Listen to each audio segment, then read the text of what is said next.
It's on streets like these where rising bills really bite. Abdul spends as much spare time as he has delivering food parcels to people in Bradford. You got your milk, you got your bread, everything in there. He says the number of calls have nearly doubled since this time last year. Even as we drive around, they keep coming.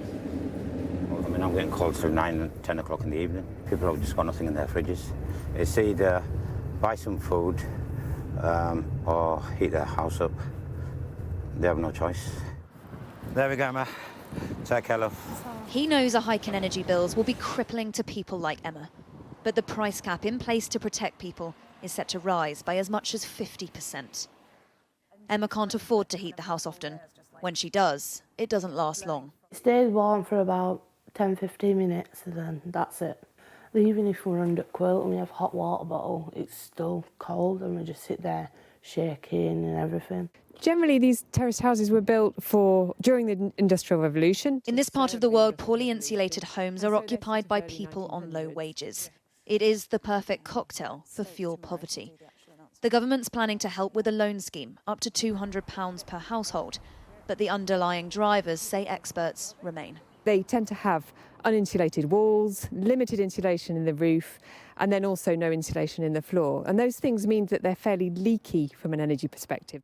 There are already many people in this country who struggle to heat their homes, particularly if those homes are of poorer quality. But this latest increase in prices could push as many as a quarter of UK households into fuel poverty. Rising bills will affect millions of us, but they'll bite the hardest for those with the fewest choices. And that includes the option to move on. In Barking and Dagenham, there aren't enough permanent homes. Alif Jane and her family are stuck here while they wait for one. You can see mould. The damp and cold are so bad, the walls literally drip with condensation. Mould grows everywhere. I did, just to mention, clean it up on Saturday. Warming this place is expensive, and she's worried.